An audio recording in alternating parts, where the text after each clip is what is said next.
दोस्तों आज की इस वीडियो के अंदर मैं आपको बताऊंगा कि फ़्लिपकार्ट के सेलर पैनल पर जो आप लिस्टिंग करते हैं उन लिस्टिंग में से फ़्लिपकार्ट एश्योर्ड का अगर आपको टैग रिमूव करना होता है, मल्टीपल लिस्टिंग्स आपकी होती है उसमें से आपको एक साथ जो मल्टीपल लिस्टिंग्स होती है उनमें से आपको फ़्लिपकार्ट एश्योर्ड का टैग आपको रिमूव करना है।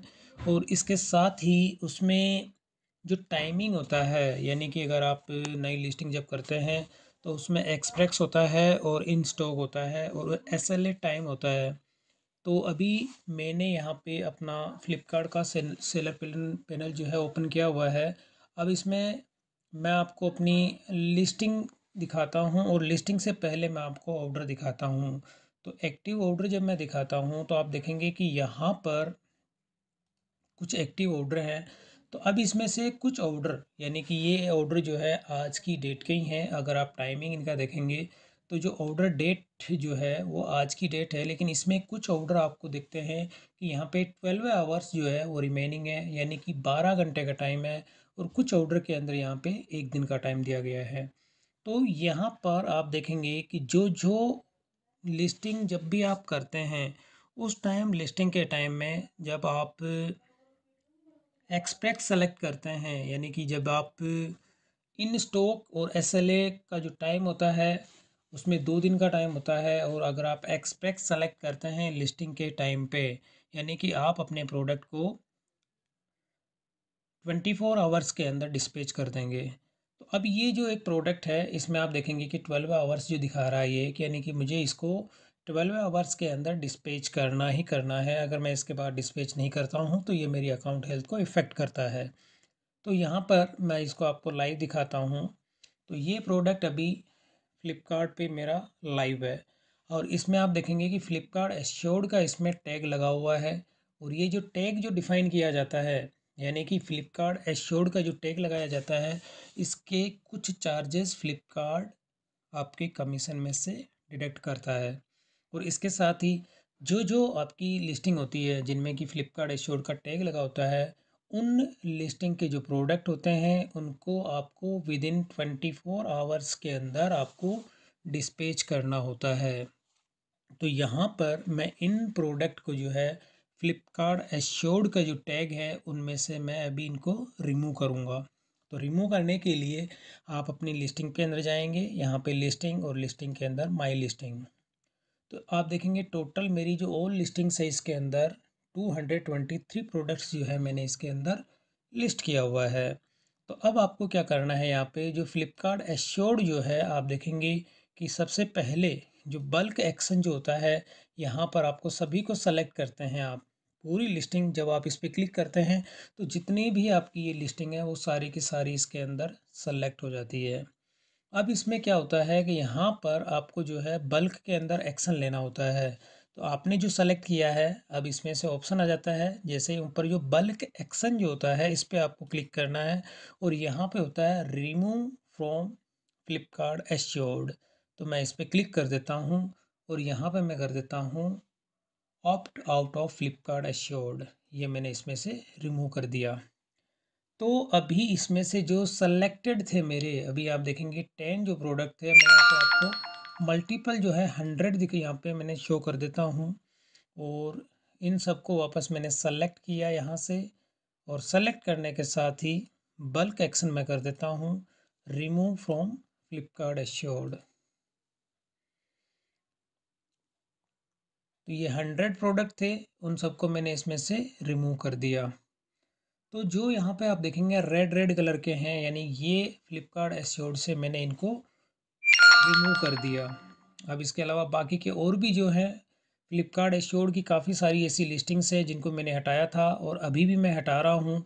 हटाने की वजह क्या है वो भी मैं आपको बता चुका हूँ, क्योंकि इसमें टाइमिंग, क्योंकि इसमें क्या होता है कि विदिन 24 आवर्स के अंदर आपको उन प्रोडक्ट को डिस्पैच करना होता है। तो अभी यहाँ पर और इसके साथ ही फ्लिपकार्ट इसके कुछ जो कमीशन है, यानी कुछ चार्जेस जो है अपने इसमें से कमीशन में से डिडक्ट करती है। तो मैं यहाँ से भी कर देता हूँ। तो जितने भी हैं उन सबको मैंने अभी यहाँ पे रिमूव कर दिया है और इसके साथ ही अगर आप फ़िल्टर करना चाहते हैं तो जब आप यहाँ पे सेलेक्ट करते हैं तो फ्लिपकार्ट एश्योर्ड को जो होता है कि ये उन लिस्टिंग को शो करता है जो फ्लिपकार्ट एश्योर्ड जिनको कि किया गया है। तो अभी मैंने यहाँ पे सेलेक्ट करके जितने भी फ्लिपकार्ट की जो एश्योर्ड की थी उन सबको मैंने इसमें से रिमूव कर दिया। तो अभी आप देखेंगे कि 12 मेरे ऐसे प्रोडक्ट हैं जो कि मैंने अभी आप देखेंगे यहाँ पे हल्का सा यहाँ पे अलग अलग जो है ये ग्रे कलर में हो गए हैं क्योंकि मैंने अभी अभी इनको रिमूव किया है। तो ये फ्लिपकार्ट एश्योर्ड की जो थी सारी की सारी मैंने कैटेगरीज के अंदर रिमूव कर दी हैं। और रिमूव करने के साथ ही जब आप इसकी जो एडिट लिस्टिंग में जाते हैं जैसे कि ये फ्लिपकार्ट एश्योर्ड का इसमें टैग लगा हुआ था, अगर मैं अभी आपको दिखा देता हूँ इसके अंदर जैसे मैं व्यू करूँगा तो इसके अंदर अभी फ्लिपकार्ट एश्योर्ड का जो है वो टैग अभी इसके अंदर नहीं है और ये प्रोडक्ट अभी आउट ऑफ स्टॉक भी है। तो मैं आपको दूसरा प्रोडक्ट दिखा देता हूँ मेरा।